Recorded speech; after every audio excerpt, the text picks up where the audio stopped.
And we're live. Michael, Hey, how are you, man? I'm good, thanks. Yeah, how are you? You still alive after your mega efforts of your virtual summit? I'm Yeah. kind of amazed at your stamina because I looked at your schedule and I said to Kyle at some point, like, "Sorry, you're going from 5 a.m. to 10 p.m. every day. Are you guys alive? Are you okay? That's stamina. So hats off. I mean, it's amazing." Our first lesson, if you want to go fast, go alone. If you want to go far, go together. So him and I tag teamed a lot of it. Of course, that Yeah, African proverb is everyone's heard of, but it's true, So he did sessions, I did sessions, and it worked. So anyway, hey everybody, if you're listening to this, we are live. It is Sunday morning, and that means it's time for the e-commerce leader podcast. And so many of you don't know that we do this, but we do. And so Michael and I are going to have a great conversation together, and it is our podcast. But we also like to push them live into our groups and pages, that type of thing. So welcome. If you're watching this on Facebook, at least you could give us a like, love, or comment, and we can see it here in our backend studio tool. If you're watching on YouTube, we can't see those pop in, I don't think, but maybe if you are and try it, we'll tell you if it works. But anyway, as a just sort of context of what we're doing, we'll kick off the actual podcast in just a few minutes, but we'll let people kind of join in with us and give us a shout out from where you're listening from or watching from if you're hanging out with us this morning, and that'll be fun. So anyway, sorry for the kind of context, Michael, but that's fine. Don't apologize for context. Yeah, I was going to say that if you're not familiar with the e-commerce leader podcast, then obviously you could check it out on a podcast player, as you'd expect. But we do also go live with it on Sundays at 7:30 in Pacific time. Which if we swapped time zones, we'd never get this done because I'd be just a complete wreck at 7:30. But fortunately, I'm in the UK and it's 3:30, and I'm absolutely an afternoon and evening guy, so this works perfectly. It's very strange how perfectly it works, If you're in the UK, it's a slightly more civilized time to listen live, 3:30, and if you're in Europe, obviously 4:30 for a few Europeans we've got listening. But it's cool. It's just another way to get out to an audience as quickly and efficiently as possible. And yeah, I love it, man. I missed our chats. I mean, I really enjoyed the virtual summit, which is a thing we're going to be talking about. But I've missed our Sunday chat, really. Yeah. And I guess a podcast, the best podcasts are like a structured chat. I mean, believe it or not, guys, it may sound like we're just kind of mumbling away to ourselves. We have actually got some structure. We do think this through. We try and provide value. Some of it may sound a bit rambling. Hopefully you'll get some golden nuggets, though. But with somebody as experienced as Jason, I have never any fear that we're going to get nuggets of value out for you guys. So that's always a pleasure to be involved, really. And it's coming up in a year, man. It must be, what did we start, May last year? Man, I don't even know. I'm bad at date stuff like that. It's probably at least been 9 months or getting close to a year, maybe. Yeah. We'll have to do a big anniversary celebration if we get to that point. Exactly. And I always like to say we are the number one e-commerce podcast on Spotify, desktop version, if you use the dash between the E and the C.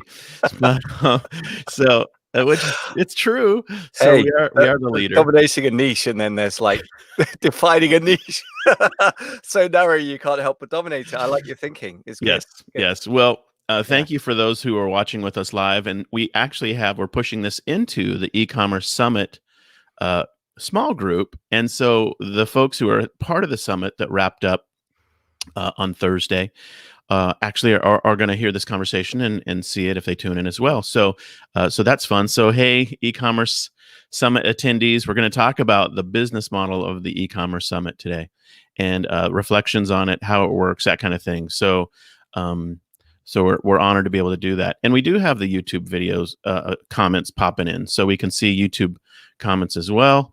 And so that's fantastic, looks like. And thank you, Jessica and Jennifer and Shannon and Facebook user. So it's great to have you all hanging out with us and participating in this conversation live. And we can see your questions if you want to ask any. They'll be happy to answer them. So that'll be fun. All right. So, Michael, you ready to kick off our show? Absolutely. Yeah. Let's do this. So silence in the house, please. Drum roll. And here we go for the recording of the actual podcast itself. Jason, You've just wrapped up a 4-day virtual summit. It was an honor to be a speaker for myself. And from my view, I thought it went very, very well. But I thought we'd have a conversation to get your perspective on it, because we've looked at a lot of business models in the actual summit itself. And of course, one model that didn't get discussed is the actual model of the virtual summit itself as a business model. So I'd love to know your lessons learned and insights, and maybe a few comments about that model. So you down for that discussion? Yeah, absolutely. It'll be fun to talk about the virtual summit business model, and really the underpinnings of the idea, and walk through kind of how to set it up, how to do it, what I learned doing this for the first time, why I did it, the whole thing. And I guess the first, just sort of comment is that this is, in my mind, an extension of my book marketing work. And so this is actually my 15th book. I just Wow. counted them up on Amazon, and I was like, "There's 15 books that, in the Power series, I guess," which is hilarious because it was a accidental naming branding thing that occurred. But this is the 15th, and so the work that we did for the virtual summit was really an extension of how do I market the book, and how best to put it out in front of people and get it kind of going, and the kickoff of it. And so that was really the origin story of why we put together the virtual summit in the first place. And happy to talk through kind of that pros and cons, virtual summit book launch now that I've done one versus a traditional, if that's of interest. So yeah, that's kind of my thinking on it. Yeah, definitely. I mean, I guess that a lot of people in e-commerce, it may not immediately be directly applicable, but I always think it's useful to learn business models that work more broadly in related but not exactly the same industry you're in, because quite often, if you can make that work in your own, Mhm. that can be a real competitive advantage. So we'll bear that in mind, and we'll come back to that idea maybe. But tell me about, first of all, you've obviously launched a lot of books. I guess most of them you did not launch with a virtual summit because this is your No, first one. So yeah. what was your usual, how did the two compare? What was your usual traditional book launch process? Oh, sure. Yeah. So my first book came out with McGraw Hill. My first book was a traditionally published book. McGraw Hill is the publisher. They're a big New York publisher. They do a lot of school textbooks, and they do business books. That was in 2012. I wrote it in 2011. It was called Pinterest Power, and and that model is pretty straightforward. You you have a book concept, and you write basically a proposal, and then if you're lucky to have an agent, then it gets pitched around, and a traditional publisher will say yes to it. And when they say yes to it, they give you a contract. They give you half of the money up front, for the kind of the uh, advance, and then they give you half the money when you submit the manuscript. So, and there's a timeline, and so it's basically like a contract project. And most book authors don't make any money beyond that. In fact, 80% of the books that are published, I've heard, never earn out, which is meaning they never make enough money to make any royalties.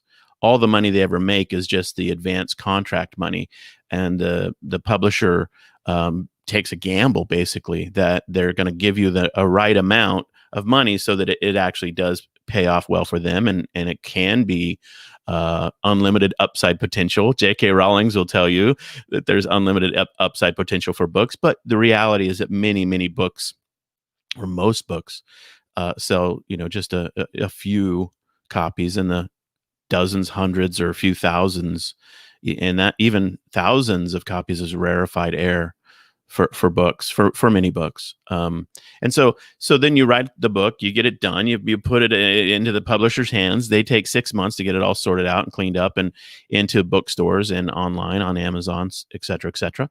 And then you do some kind of shenanigan to try to make sales. And in the traditional route with McGraw Hill, for example, they have a PR agency that would put out press releases. And basically in that model, beyond your own personal email list or anything like that, what you're really hoping for is like conference organizers to pick up the press releases, what new books are coming out, what topics might fit with their big conference, and then they book you as a speaker. And you generally might make money from that, but mostly it's about moving the books, selling the books. And so that's the traditional path. And I've done that a few times, three times with McGraw Hill, and then the best selling book that I've done with McGraw Hill is Instagram Power. It was re-released last year. That was my big push last year, and it's done well. I mean, I think I just looked, and I think it's number 11 right now in business sales on Amazon. It's got 220 plus reviews. It's done very, very well, but that's sort of that model. But with this book, obviously, I didn't do that route. I did a publisher called Morgan James, which is a great publishing house, and worked with them. But the marketing was on me more, and this virtual summit model seemed very interesting. And the idea there is, you write a book with Morgan James. There's no upfront money, contract, and then you, in essence, organize your own conference and your own big event, and and you tie it to your book launch, and that's kind of the process and the thinking behind it. Yeah. So much to unpack. I mean, first of all, congratulations on writing 15 books. That's amazing. As somebody who's been intending to write a business book for about 3-4 years and not written one yet, so I must get down. You're a real inspiration. I love the way you've done it, and your books are very nicely written. They are not just. Some people say write as you speak, and obviously you speak very clearly and articulately, but some people's books are a little bit messy and unstructured, and clearly they banged them out as a piece of marketing. Yours feel crafted and worked on. So we've talked separately about how to do the the creation of books in another place. Yeah. Tell me about how this relationship with Morgan James works then. If you do it yourself, but you're still kind of tying with the publisher, how does that relationship work? Yeah, sure.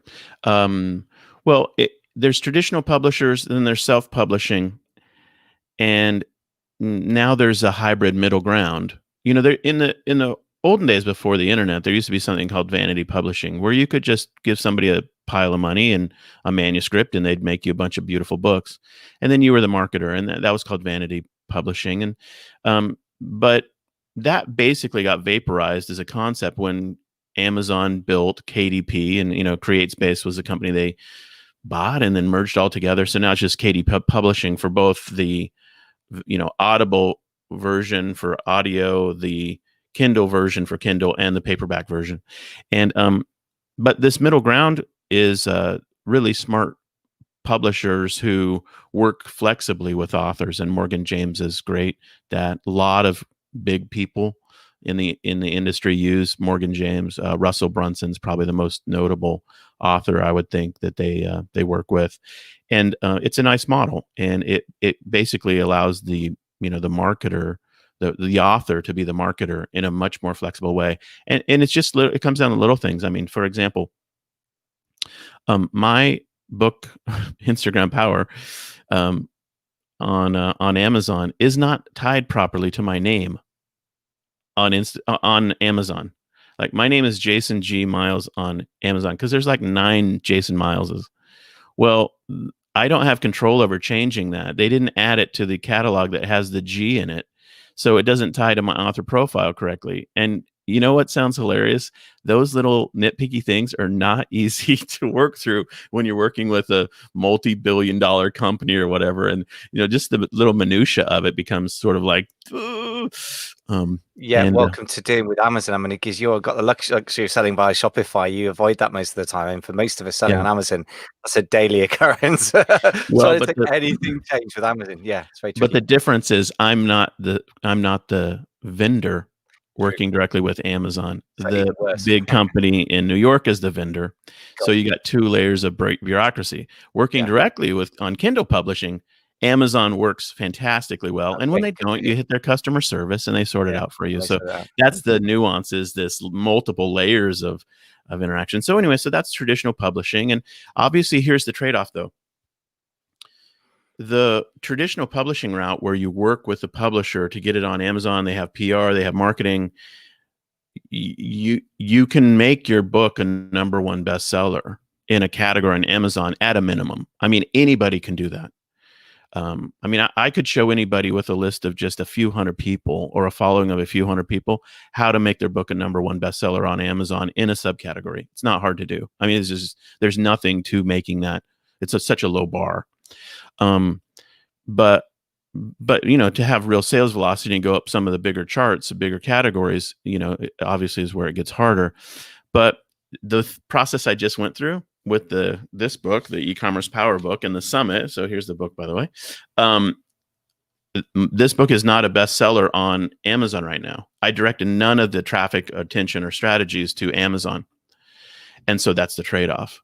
Can I say it's a bestseller on Amazon? No, I cannot. But I'll get there. And actually, it's sort of a two-step process in my mind where I did the virtual summit. I did direct selling basically to people. And then I'll work through the Amazon ranking strategies and the BSRs. I know enough, I think, to use AMS, advertising, and other strategies to get the book where I want it to be on Amazon. But that's sort of the trade-off in terms of how you do this stuff. Yeah. Yeah, that makes sense. But I think what I would say is this, that if there's any of these marketplaces, you drive a lot of money towards something. And if you're selling an Amazon product, it gives you bragging rights in the forums. And if you are selling a book amongst authors, it gives you bragging rights. But that's rather sort of empty compared to the fact that you've kept the money, or at least you've been able to redeploy the money in whatever way you want. You've kept the relationships. And I would say that's the critical thing, right? And I want to dig into that.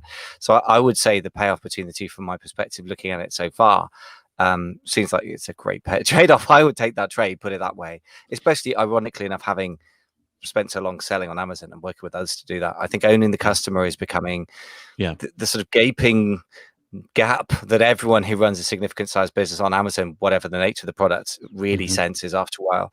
So let's talk about the virtual summit in a broader sense then, because I suppose I'm sort of ending up looking at things in broader sense, that we've drawn one distinction, kind of accidentally, typical Amazon seller, between selling in a marketplace where you get instant recognition and visibility and they give you the sugar rush of sales, versus not only do you own the cost with the customers, but you have the back end sales, if that's not a word that isn't too ugly to use. But let's talk about this whole virtual summit as a model. First question then, is it just for authors launching a book? It's clearly very effective for authors, but is that the limitation, do you think? It's a great question. I mean, I think it's an opportunity to do something that can be creatively applied to, I would assume, many industries. I guess my answer is no. I don't think it's just for books. I mean, you think about the in real life conferences and events that occur. You think of Comic-Con, and that's a huge thing. That was, lots of people like to show up for that, for comic book related. You think of like cosplay, conferences where people show up and, wear costumes. You think of like the different things like the American Kennel Society dog show. There's or whatever, you think of the Chelsea Flower Show. These are all in real life events. And obviously in the time of COVID, no one's doing the Chelsea Garden Show. At least I assume they don't. And that's a bummer, because people who are in the gardening industry, I mean, that show is a massive, massive deal to them. And so, we're in the sewing industry for our primary e-commerce brand. And we plan to be at 15 shows in real life in the sewing industry last year in support of our charity, with volunteers in our booth. And Cinnamon and I were going to go to about half of those personally. Well, all those got vaporized. And so, I'm sitting here looking at it like, man, we wanted to meet thousands and thousands of people for our charity in real life at these shows, and you can't do it now. And I would assume that's true in many, many product categories and industries where these in real life shows are now vaporized for a while, I guess another year. I don't know, 6 months. I don't even know.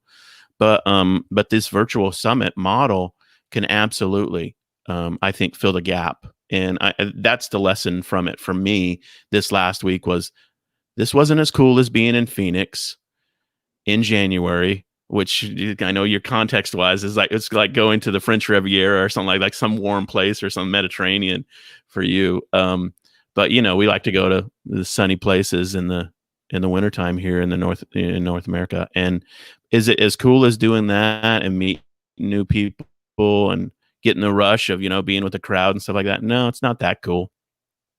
But it definitely fills a need in people's life to network and learn new things and that kind of thing. So I do think it's broadly applicable. Yeah.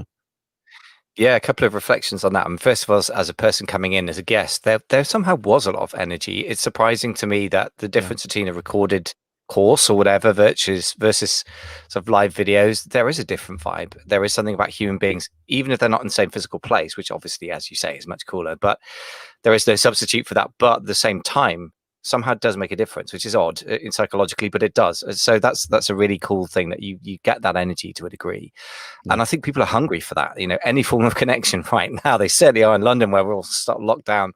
And the other thing I think you've really put your finger on, the answer to my question is, well, there are just crazy numbers of conferences physically for every single industry out there. Physical products, advice based, it can be anything, like relationship based, dogs, cats, sewing, as you said, huge sort of niche and yet huge industry that you obviously is your big bag. So I guess the answer is you could do it in anything. And I really wonder whether an awful lot of things that are very, very common in the information marketing world, ironically, because they're so familiar to internet-based marketers, whether they be e-commerce or whatever, they classify that in mind as, oh, that's an info marketing product model. Now I'm going to do my thing over here with physical models. I really, really, really think there is so much crossover to be made, and it's not hard. The models are out there and being taught. Yeah. It's just people haven't got the imaginative leap to go from one to the other. I suspect there's just monster moves to be made into that. What are your thoughts? Imagine an e-commerce seller who had, let's say they started 2020, a year ago, with the dream or vision of doubling their sales by getting into significant retailers. Like getting into retail was their strategy. That strategy just got completely skewered. I mean, that would be the biggest train wreck idea. I mean, so there goes your top line idea, your growth idea. And so can the virtual summits in your own industry position you as an alternate idea and give you an opportunity to pivot and not do the in-person retail or in-person events or trade shows? I think we're saying the same thing over and again, but yes, I think it applies directly. Sure. Yeah. Got a few questions. I believe we got a list of 5 things that you think the virtual summits have done for you, or the sort of upsides of it. So tell me those things. Let's walk those through. Well, the idea related to, you want to talk about macro level summit stuff, or do you want to talk about the e-commerce power summit? Which would you prefer? Let's start with the e-commerce power summit. Let's start with the actual thing, and then we'll maybe look at the bigger questions later on. Okay, sure. I think there are lessons learned just directly from what happened. And the e-commerce summit participants are watching this live recording of the podcast, so I'm speaking to them about them a little bit. But here are my reflections. I was blown away by some of the go lives that people did, and what it made me personally reflect upon was, when you think about an e-commerce business model that's maybe like a beginner model, or a model that's just sort of, kind of the first thing that people frequently gravitate to, like retail arbitrage. It's a mistake in your mind to say that those people don't have business chops, that they don't have strong veteran business experience. And I think what some of the go lives revealed was there are a lot of brick and mortar retailers, a lot of people who have good, solid business experience who are just new to e-commerce. So, and by context, just so people who weren't a part of it, we had 975 people participate in the e-commerce power summit. It was billed as basically buy the book and get a summit for free. And so that was the pitch, was basically buy a copy of the book and you get access to the summit. That offer is very similar to what Donald Miller is doing right now for his new book. Buy his book and get a master class, a workshop for free. So that was the pitch. And 975 people took us up on the offer, and we had over 20 speakers. I think if you count me speaking, we had 22, something like that, and Kyle speaking. And it worked. So my first lesson was that it's incorrect to say that new people to e-commerce are new people to business. And I needed to be very clear on that in my mind, because it really makes you think through how you're teaching people, how you're training them, what prior context they bring to the party. And I will just say, I mean, I've seen people who, like my buddy Ron Theory, who taught about garage sale sourcing. He was one of the speakers. He's a 30-year veteran restaurateur. The guy teaches me about business economics all the time. He's a math like whiz. And so it was important for me to really think through that and understand that, we've got a lot of people who are, because of COVID, because of the sort of pressure and pain on local retail, switching to e-commerce. And I'm excited to welcome to the party and be, as much as I can, a helper and guide, a service provider to help them get training and information related to how to do this. It's just an honor to do that. So the second lesson I had was sorry. I'm just rambling on. Michael, It's fine. Well, I was just going to quickly reflect. I mean, very, very good point. And that's a good reminder for me. I think one of the problems with people who sell in private label on Amazon is not intrinsic to the business model that it attracts people who aren't that experienced. Actually, a lot of the people that I know privately who started it had a lot of experience with other Amazon sort of selling models, but similar, so wholesale, retail arbitrage. And a lot of them had very good business shots before they got into it. The problem is the way it's been marketed, and I'm constantly fighting against that.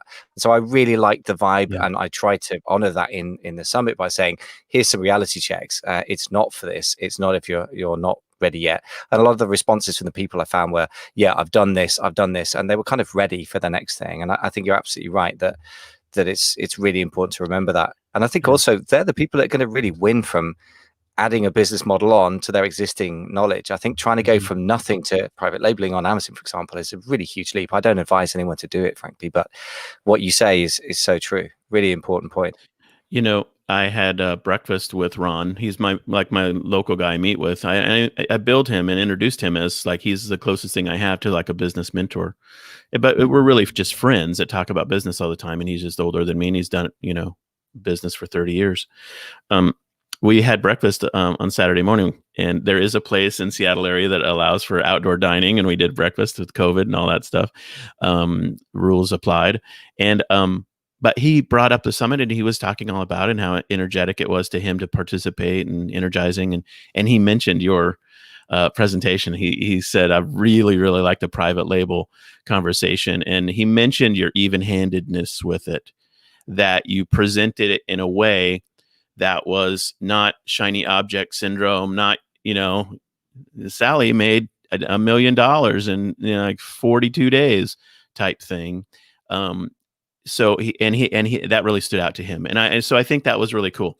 So that's my first lesson learned, was there are good, solid business people learning e-commerce, and we need to realize that. Second lesson learned was, I do think that there are big gaps in people's learnings, though, and even people who are really dialed in on one business model that they've scaled to 7-8 figures, and they don't know some of the other business models that are out there, which is amazing to me, because we get so siloed in our own way of working and thinking. We tend to, I think, as entrepreneurs that are looking for solutions to financial situations that we have and just, life. And we tend to become like a guided missile on one specific thing. And we are locked in on that. And the best entrepreneurs are just like a guided missile that is unstoppable towards implementation of a model. Well, that's great. And when you obtain, then you're in it and it's working, then you're running a business. And events like this allow you the opportunity to step back and say, okay, I'm going to hear 5 different business models that I have not ever thought about locking in on. And do any of them have lessons learned that are macro lessons that I can apply to my own business? Or is there an opportunity for me to bolt on a new business model in parallel to what my current model is, and really have a double barrel shotgun, opportunity where I've now got, 2 weapons in my arsenal for top line revenue and for serving my customers effectively, and really supporting my business, in a more stable way than just one business model. And to me, that people don't know what people don't know, that whole thinking of like the Donald Rumsfeld quote, comes to mind in terms of filling gaps in people's information. So what are your thoughts on that one? Yeah, love it. This is one of the things I was really trying to bang the drum to get people to go to the virtual summit for my, the people that follow me in whatever form. And one of the things I tried to get across, and I'm not sure whether those are the people that turned up or not, is that just because you're experiencing one business model doesn't mean you shouldn't consider others. In fact, in some ways, it's the ideal time. That the time to not consider multiple different business models and when you're just starting on one is great before you start, before you commit. That's a very good time. So that was an important time. And it's great when you've got an established business that's working well and reasonably stable on a platform and or product type. That's a fantastic time to add something else, because I see two classic areas of tunnel vision. One is platform specific. So you're absolutely all on Amazon and everything else is rubbish, or it gets very emotional driven and tribal. And that's completely bad business thinking, in my view. It's not led by anything rational. Or you're pro Shopify and you think Amazon's evil. And yeah, maybe Amazon is evil, but your customers might like it. And the other one is a business model centric thing where you're obsessed with, only private labeling stuff or something like that. And I think if you're customer centric, the question becomes rather, where does a customer hang out and go there? And they may be on Shopify, they may love your store, and they may also shop on Amazon. And then they may also buy physical products, but they may love to have a digital product. And if nobody else in your space is doing those things, that gives you competitive advantage. And again, like, I know so many smart physical product entrepreneurs who work so hard to create physical products. It's so expensive, so difficult. And I'm quite sure a lot of them are very articulate people that they could create books, or they could co-create it with a good editor. But they just don't mentally make that connection. And that's really, they were the people I was hoping would turn up and watch the KDP sessions or print on demand or whatever, because I just think they're missing an opportunity. So there you go. Yeah, I totally agree. But we can only metabolize, like, if there's 20 steaks laying in front of you, you're just not going to eat them all. I mean, like, you can only metabolize so much. And so I think that's part of the challenge is, as a business owner, we're guided missile into one business model. And I totally agree with you 100%. The worst time to get shiny object syndrome is when you encounter your first points of resistance and failure and frustration when you're trying to implement your first business model. That is a massive mistake. Now, I've told our story. We were at eBay auctioneers for 18 months. We got good at that, though. And 18 months was enough time for me to say, okay, I get the merits of the business model. Yes, theoretically, if Michelle Obama and Melania Trump both wanted to bid on my doll clothes outfit, or Elon Musk's wife and Jeff Bezos's wife both wanted to bid on my doll clothes outfit, the potential is amazingly high for an outcome. But that's the merit of an auction business model. I learned that. I got it. 18 months was enough time for me to say, okay, all things being equal, I'm going to make $1,000 a month with this business model. And then we pivoted. But so I really agree with you 100% that you want to be able to push through, implement a business model before you try to explore another one. And just love that. Okay, so let me just mention my third and fourth lessons learned here from the E-commerce Power Summit quickly, and I'd love to have your perspective on them. The third one was, I just can't say it strongly enough. People believe that in a conference or an event like this, in real life or in virtual, that the lessons they learn is the most powerful or meaningful takeaway. And I honestly don't believe that. And so my third point is the networking opportunity that's created in a virtual conference or in real life conference is actually the long-term value you extract. It is actually about the relationships with people you can learn from for the long term, people you can follow for the long term, people you can maybe be a business partner with for the long term. That, to me, that networking component is actually the most powerful long-term benefit of showing up. And I know we are all learners when we go into this, and we're like, I need to learn how to connect, this, lever to that, widget. And we want to learn these things technically, but I think, and I'm hoping that for the E-commerce Power Summit, people really actually did rekindle relationships with people they maybe haven't seen for a few years, or made friends with new people, made connections. They were just an amazing group of people. I mean, everyone who went live, everyone who, interacted in this event, I mean, we just didn't have any bozos. I mean, it was just solid people. And I think that's really powerful. So that's my third point. My fourth point is simply this: if you do a summit, I guess what I didn't realize, I should have realized, but I didn't realize, was I was actually positioning Kyle and I as the leader of Note. And the book makes you a leader when you write a book, and everybody says that. I'm like, yeah, it's true. But a virtual summit like this, you are the de facto ringleader of this crazy circus you're putting together. And I just didn't realize, like, I guess that's what I was doing, was setting us up to be the hosts, if you will. And it's not an ego trip or anything like that. It's just positioning. And like, if you're going to write a book, you want to be positioned. If you're going to do a podcast, you want to be positioned. If you're going to be a thought leader on any topic, you want to be positioned. The leadership position is the best position. And so anyway, so those are my two supplemental takeaways. Michael, what are your thoughts on either of those or both of them? Yeah, I love that. Let's talk about the leadership first thing first, I should say. Yeah, I think what's really fascinating to me, we talked about it before we went on air, is if you run a summit without really meaning to, without other people realizing it even, you just are the leader. That's it. You're the guy getting things together. And one of the reasons it's powerful is because I think it's a really positive reason for being a leader. So I think social media, and this is not quite a social media play, but it's kind of related. You run it on a Facebook group after all. It's on a very social media platform, famous social media platform. You can either be the person going, look at me on holiday using Instagram to get around. If you're British right now and you're looking at somebody on Instagram, it's going to be driven by envy. The part of you is going to be thinking, you're in Dubai on holiday, taking snaps. How irresponsible. And some people might be thinking, how cool. Neither's really a massively positive reason for having lots of people follow you in the Instagram sense of follower, right? But what you did is you provided huge amounts of value for, what was it, $17, like the price of a book, ridiculously low. Yeah. And you gave a platform, as you said, to some people who are less well known. So you're just giving massive value all round. And the leadership there comes from building, from being, like, what does it say? Leaders eat last. I can't remember who said that's maybe a book title, but that you provided value for the people watching. You provided value for the people like myself. Very grateful to come, ready-made audience of great people with wonderful levels of interaction. There were like 139 comments on the video that I did. I mean, that's crazy.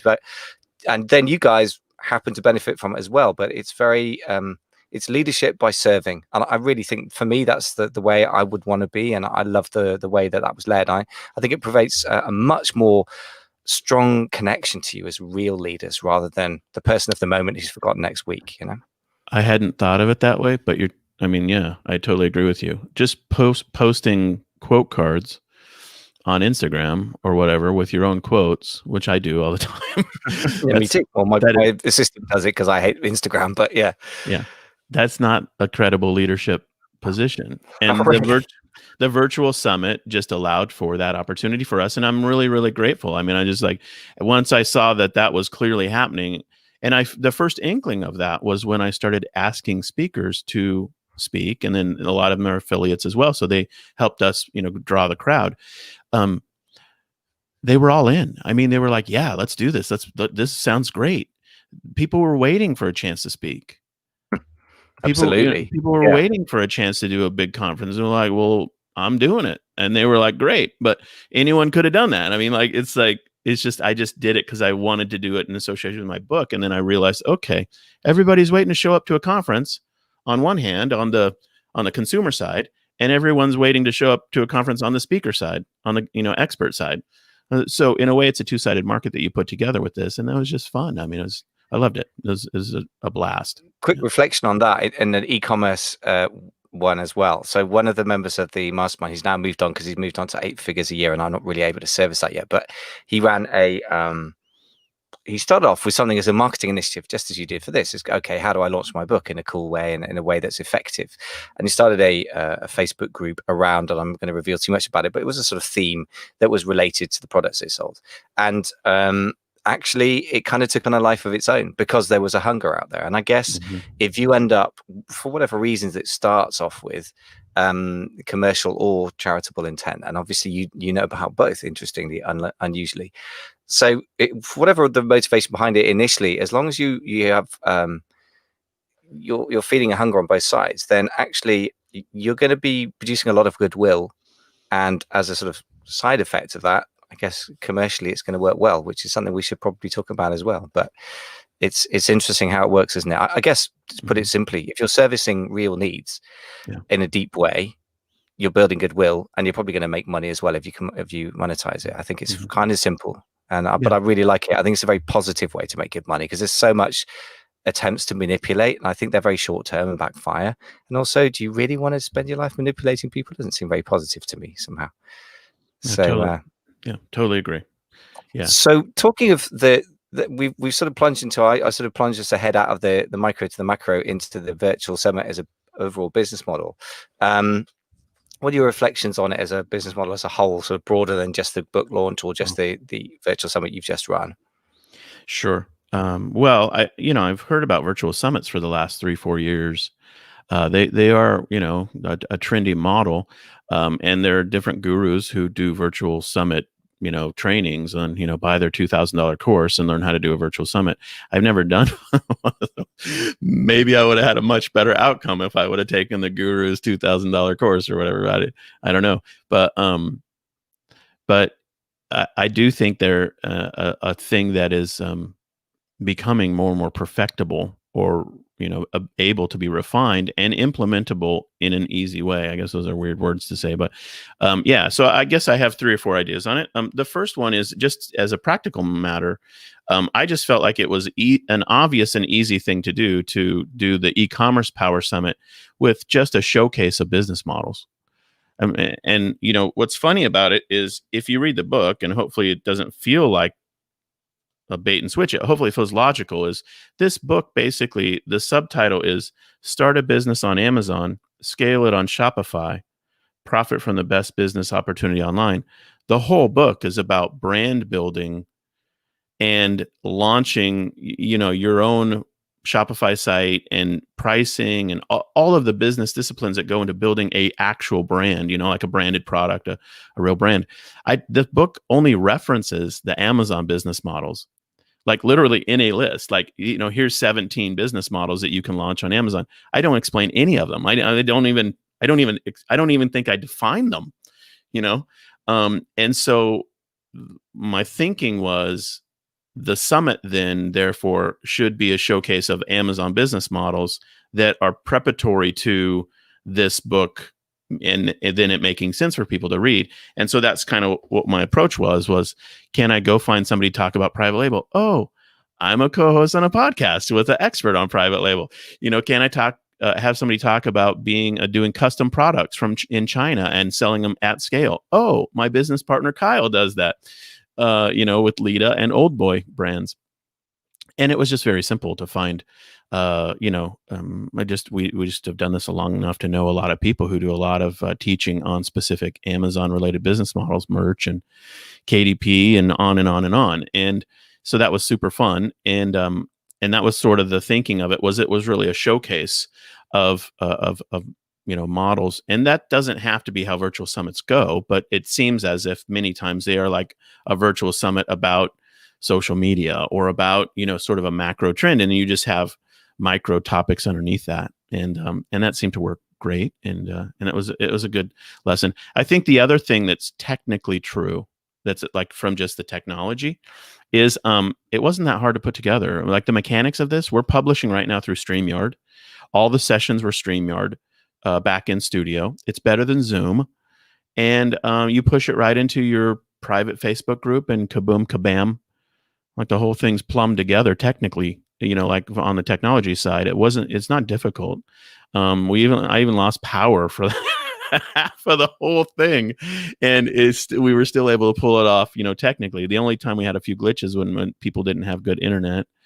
We tried to have, I think, Barrington from Jamaica present on international selling, and he had difficulty, I think, because of internet. My friend Ron Theory's audio was really, really bad because he had a headset that was just really cheap, and he went and got it, I think, just to do the presentation, because he's not a online speaker, so he just didn't have a good microphone. But we worked through that. But those are all the only technical glitches. So I think technically, it just works as well. So anyway, what thoughts on either of those ideas? Yeah, I guess that the technical side is probably the least of our problems these days, isn't it? I mean, Yeah. Facebook has made it a real gift. I mean, okay, if you wanted to do it very regularly, you're building a castle on somebody else's land, as you would say. But for a one-off event or an irregular event, that's probably not such a problem. What I really liked about your summit compared to, I used to work for a guy who specialized in filling rooms for physical summits for people in the what do you call it, NLP space back in 2007, 8, 9, which I learned a lot from. And what was nice about this was it was a lot less pitch heavy. I mean, you banned people from pitching during their presentations, which I thought was very wise. And the sorts of people you invited weren't kind of that kind of people anyway. It struck me, so that was really refreshing. Yeah. The other Yeah. thing that I thought was good was that you had really non-competing people there, so they could just, it wasn't about, do I choose this guru or this guru, which is not a very helpful starting point, because then people try and hone their pitch and it becomes automatically about differentiating yourself from other people. What you got is people that is quite neutral, in the sense that there's multiple business models, Yeah. which I think is a much more useful choice for people, as we've articulated already, at different stages of the game of business development. That's a valid and sensible choice that serves the listener and the person deciding, Yeah. rather than the speakers. And I thought that was really good, because otherwise you end up with Mhm. this sort of competition, and Mhm. egos come out, and especially men, I have to say, I'm one of them, that you can end up getting competitive, and that's a waste of everyone's time. It's just foolish use of effort. So that was really good. I thought that model worked really well. And I'm very tempted, of course, having seen this, like, I know a lot of people in the e-commerce, I could do that. And one of the lessons for me is to bring in people who are non-competing, so that people are choosing between things that are useful to them. Yeah. Yeah. I totally agree. It is almost like an opportunity for like a leaders showcase, and Mm. some of the leaders were emerging leaders. What Mm. people don't know, who who are like summit participants, I don't think I didn't try to make it that obvious, was I think 6 out of the 20 presenters are current or former coaching clients of ours.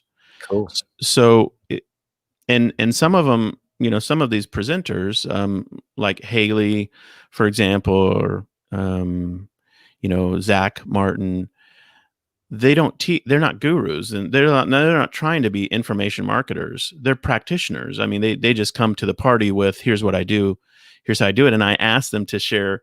They have imposter syndrome, or kind of this like, can I really teach this, or whatever, like what Chris Green talked about, or just this concern about that. But the truth was, they were amazing because they're amazing at actually doing the technical work, and so to me that was really fun too, where this wasn't just information marketers who everyone's heard of. We had a good number of people who have spoken at a lot of conferences and do have good online reputations and are well known for their topics.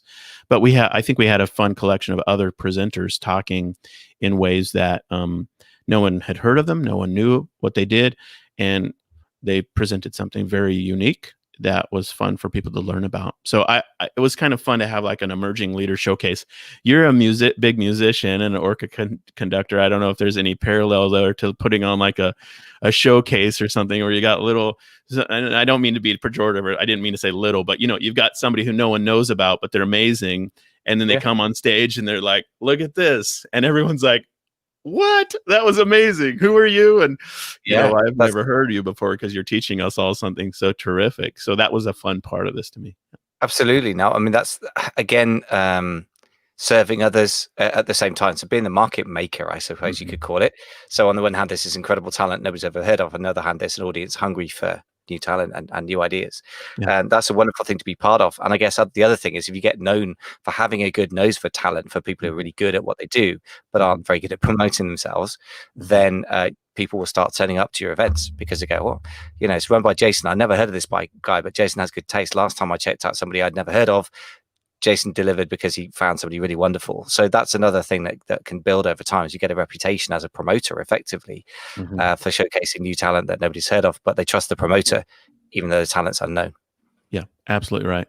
So what are your other learnings from this? Because we've got a couple of other things that you were going to mention that I think are really cool. Yeah, I mean, it worked financially. I mean, if I compare it to a traditional book launch, I mean, I've done 4 contracts for traditional books. My wife has done 1 contract for traditional book. This was the best we've ever done of any book launch deal like that. So And we're still actually in the middle of it. I mean, because what we did on the last day was offer an opportunity for what we're calling the after party, where people can join us for the long term. And so I think I look at, again, as a writer and a book marketer, is this a model that makes sense compared to the other alternate options? And I would say yes, it absolutely does. And so that's really cool. So I think these are my primary takeaways. I think that kind of sums it up. The models are very interesting. I think finally, I just suppose I just say the obvious next step for it would be, we can totally repeat this. I can do e-commerce power 2, e-commerce power summit 2, either virtually or in real life. I think our dream is to do it in real life, maybe actually do it in Phoenix in the dead of winter in North America, just because I would like to go to Phoenix and in the dead of winter. But if it has to be virtual, then we'll try to even make it better. We'll make more points of engagement. We'll learn from it. We'll make the user experience for people jump into it even more fun. And yeah, I think the repeatable nature of it is exciting to me as well. I like stuff. I don't like one-off projects. And books are by nature one-off projects, but writing 15 books becomes, obviously you're a writer, and that's not a one-off thing. But this model of the summits, I think I could see this being over and over and over again, sort of a behavior and practice, and that's really fun. So absolutely. I would say first time out, although I guess that you probably had the makings of it anyway, and you had a reason to do it because of the book launch, so it wasn't as painful as it could have been starting from scratch. But next year you'll have a list of attendees who've already proven that they attend virtual summits, because they have. And as my old coach used to say, a buyer is a buyer is a buyer. Somebody who's bought one particular thing from you is very likely to go do it. They'll have friends, that there's a bunch of social proof now, and you could always go back to the speakers and the people who've been there, and you'll have a bunch of very happy comments because you already have. I've seen so many incredibly happy people. They were so delighted with so many of the speakers. I mean, it's incredible outpouring of goodwill. It's not going to be hard to make it work again, and with a fraction of the effort, I would say. So it becomes extremely repeatable from that point. It starts to become self-perpetuating, right? It's got a social proof, which leads to more success, which leads to more social proof, etc. I'm just reading the comments from the people in the summit who are watching this live or broadcasting. Again, this is our podcast. We're broadcasting into the summit. Miro said we should do this in Croatia, in real life. That would be amazing. We do. Beautiful place. Yeah, absolutely. I'd love to go to Croatia. The other place, obviously, Jamaica. Hello. I mean, like Barrington was saying, Jamaica. I'm like, I'm sold. I'll go there. I'll go on a real summit in Jamaica for sure. Definitely. So I'm dreaming too low, maybe, to think of Phoenix. That doesn't sound quite as good. Phoenix sounds good, but Jamaica sounds better. I mean, I'm just saying, for me personally, I don't know Phoenix. May it be a wonderful place. I'm not being rude to the inhabitants of Arizona, but Jamaica's like Caribbean. I mean, that's got white beaches and sun and rum and I'm just saying it now. I think you should run it, man. I'll be there. I'll bring everyone from Britain. Other comments. I mean, Jacob mentioned that it's cool to see what others are doing across e-commerce and to learn new things. I think that was the sentiment from all of us. I was intrigued. And everyone there all the speakers were intrigued by the other speakers' presentations. And I think you're totally right, Jacob. I mean, that was the power of it. Other comments are coming in. The summit was amazing, and people are in for Jamaica. And Nancy's comment. Thank you, Nancy. Appreciate that. Just about, the networking component of the power of a summit like this in real life or in virtual is networking. So thank you guys for showing up. Thank you for listening to this conversation as well, by the way. I don't know if there's any final wrap-up thoughts, Michael, on your side, but takeaways. Yeah, I just think it's one of those things that when somebody does something really smart, it looks obvious in retrospect. And as soon as you said you were doing a virtual summit, I thought, of course, what a great thing to do. It's the obvious thing to do. And yet, of course, you're the guy who did it, because a lot of people probably had the idea and then thought that's too much work and didn't do it, just as I have in the past. So you've certainly inspired me to consider doing this. I mean, I know lots of cool people in the e-commerce world who I think would turn up and deliver good value, yourself included, of course. And I think, I would love to, again, the instinct is like, some really cool people. I really want to showcase someone like, not enough people in my world know about Jason. I want to get him out there and just get people who've never heard of him going, wow, this guy's amazing. Like, yeah, duh, go and read the books. So I think I would love to do that. And I think also, as a wrap-up thought, I would just encourage anyone listening to just get outside the box and just consider, how could this work in your industry, even as a thought experiment, even if 30% of it applies. I just think there is a power and connection that most people can miss when they're dealing with physical products through virtual means, virtual marketplaces, or their own Shopify site, or whatever it may be. They miss out on the fact that they're building connections with people. And the flip side of that is, if you build really strong connections with people, your brand and your products will have a connection that other people just can't match. And I think that's so powerful. It is so powerful, and I love So Powerful. That's my name of my charity. Sorry, totally. I do that all the time. I apologize. No, it is really, really powerful. And I just want to take a moment again, because we are broadcasting this live into the summit itself, into that group, to thank everybody again one more time. I mean, I just, every time we go live now in the last few days, I've tried to lead and end with a huge thank you. You all made the launch of this book the most memorable launch, the most fun launch, and I think the most valuable launch for you, for users. I mean, for book readers and participants, and for the presenters who spoke at the conference, and for Kyle and I. I mean, it was like a win-win-win, and that's really, really fun to be a part of. And I totally agree with your sentiment 100%. If there's anything you could take from this conversation that you're listening to right now, doodle out how a virtual summit could apply to your specific current industry. Don't dream about doing an e-commerce summit. Dream about doing a virtual summit for your product, for your current customers, for your current niche that you're in. That's the power of this, because it would just be a shiny object if it was completely different. But if you say to yourself, I could maybe do this in the fashion space, or the supplement space, or the pet space, or the candy space, or like the woodworking space, like whatever it is, then you've adapted this, and it's morphed into something that is immediately beneficial to your specific context and business situation. And could it increase your total revenue this year over last year by 20%, by 10%, by 50%? I don't know. Would it position you with your industry as a leader? I know it would do that. Yeah. Would it give you? Well, go ahead. Yeah.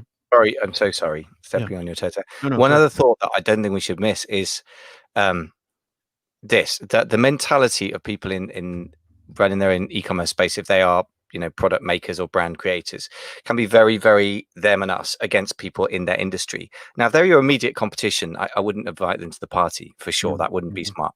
But if somebody's in a parallel but non-competing world of stuff, then I think and again, it's a mental shift. So instead of thinking, oh, everyone in the home and kitchen category is my enemy, to I sell whatever it is, dining room equipment, but the people who deal with bathrooms, we don't deal with that. We already have 1,000 SKUs in the kitchen space, or whatever it is.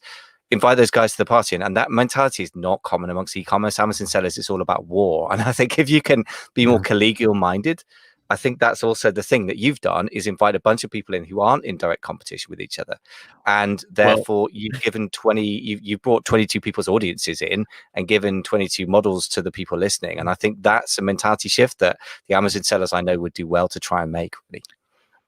I agree 100%, but actually, to be completely transparent, Chris Green is the co-owner of ScanPower, and I'm now the co-owner of Legendary Sourcing App. We are both in head-to-head competition on the sourcing tool. And I honestly, when I reached out to Chris, thought that he might be like, I mean, I kind of got my own thing. He did the opposite. He was he was the first person to say, let's crush this. Let's do this. Let's make it amazing.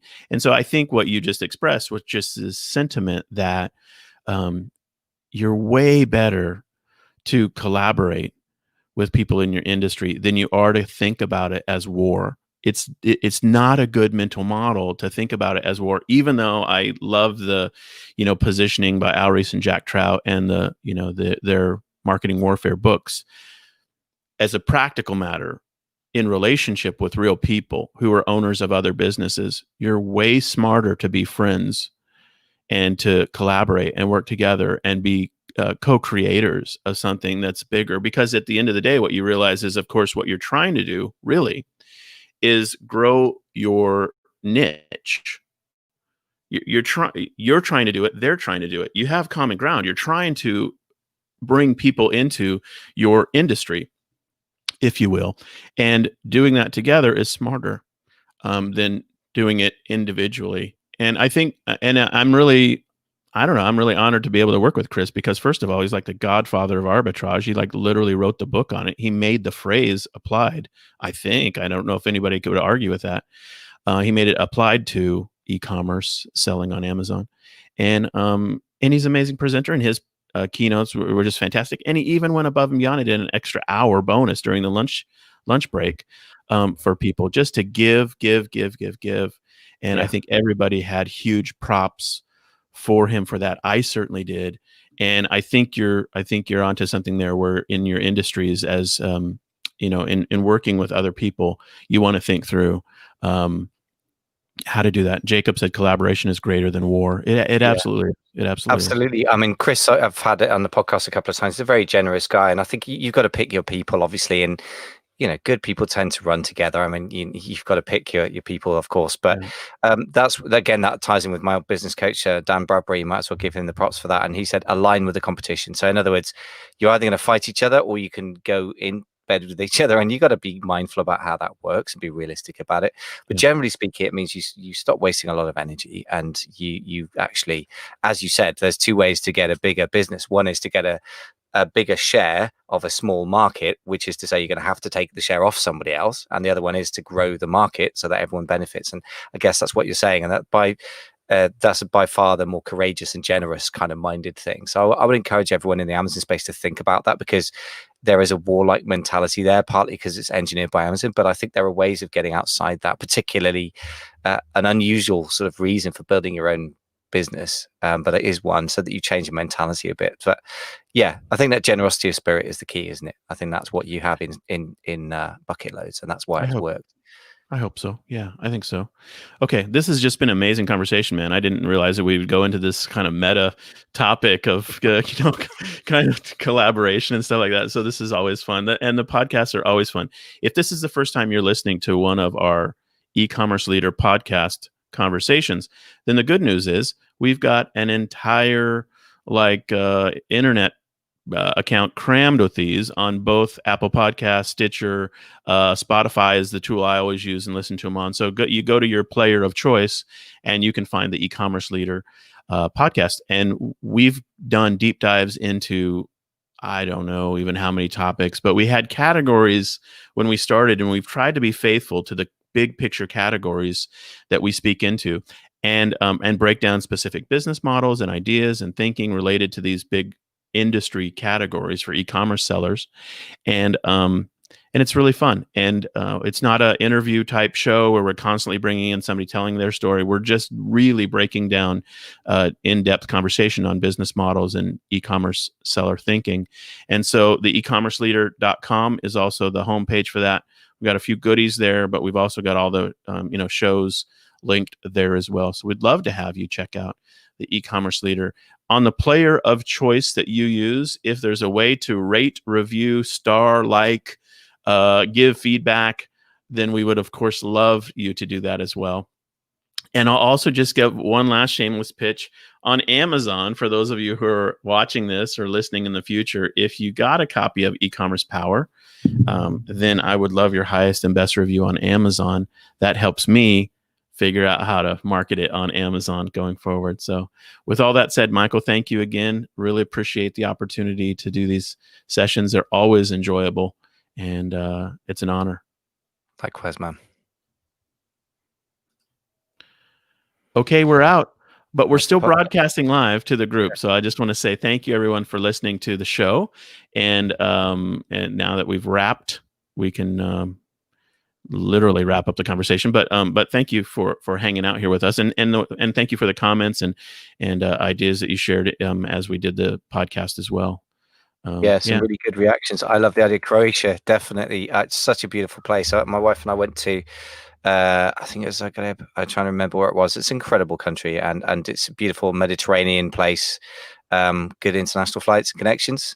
So maybe what you should do, you should be running a conference in Jamaica alongside Barrington, and I'll running Croatia. That sounds cool. I mean, anything to get us out of the house. Dude. Oh man, I mean, yeah, my wife would be down for that for sure. That might build some goodwill in the home as well. She'd be like, yes, definitely. So yeah, there is something about that, isn't it? The anticipation of actually leaving the house, non-virtual summits. Exactly. But I have to say, the mechanics of running a physical event are just astronomically more complex than a physical, a virtual thing. So what everyone, it's weird, isn't it? There's been a flip around this year between the norm being physical and you do the online, and how do I work this Zoom thing and what is StreamYard, and so the other way around, I'm now thinking, oh my goodness, you're gonna have to leave the house and have to book flights, and the flight might be delayed. I mean, there's so much more issues that can happen with a physical conference than a virtual one, So I'm actually, I think the virtual conference for me would be like the comfort zone, really, and that will depend on people's backgrounds.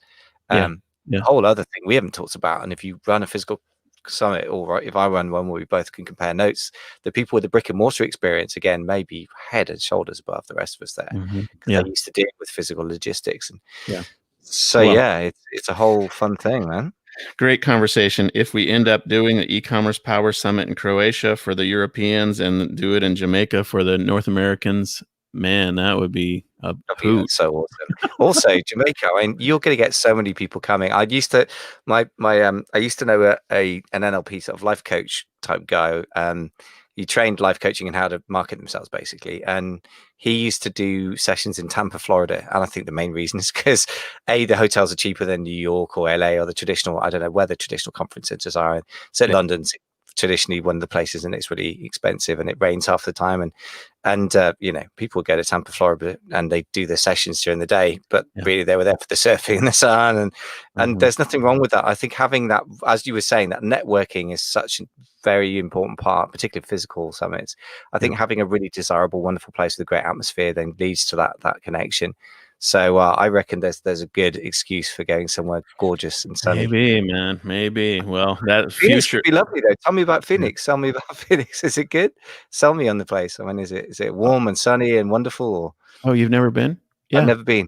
Oh, it's a beautiful place. There a lot of it, and a lot of Western states will do big conferences and conventions in Phoenix because it's just beautiful. Physically beautiful, and temperate, climate. In the wintertime, it's wonderful for North Americans to go to Phoenix, and it's not that fun in the summertime, but in the wintertime, it's beautiful. And there's a lot of stuff to do there. Not that far from the Grand Canyon, and a lot of cool places. Now, is it Jamaica? No, it is not. So I mean, we'll have to figure that out. But anyway, and certainly Seattle's problem is the same as London's. Even in the summertime, you do a conference, it could be raining the whole time. You just never know, and plus it's in the corner of the of the country. So we'll figure this out, and it's just fun. I love the idea of us doing this as an ongoing way. I think Kyle and I are probably already, just to tip our hat a little bit, already thinking about e-commerce power 2.0, the summit, e-commerce power summit 2. And when we do that, I don't know, it won't be next week, but it might not be as far off as people might think. I mean, we might reload and reboot. So we're dreaming on that a little bit, but yeah. Sounds good, man. Yeah, well, you got something that's working. I mean, why not repeat? As you say, I really like that. One thing that I should have picked out on, because that's a really good comment. Don't like one-off projects. You're so right, because I can't remember who's been talking about this that I've been following recently, but for starters, if you repeat things, you can hone processes because you can repeat and fine tune. Secondly, you've done most of the hard work. I think honestly, you've got such just a tidal wave of goodwill and happy people there. From what I saw, that it was just not subtle. So it shouldn't be hard to get those people to come back because they had such a good time.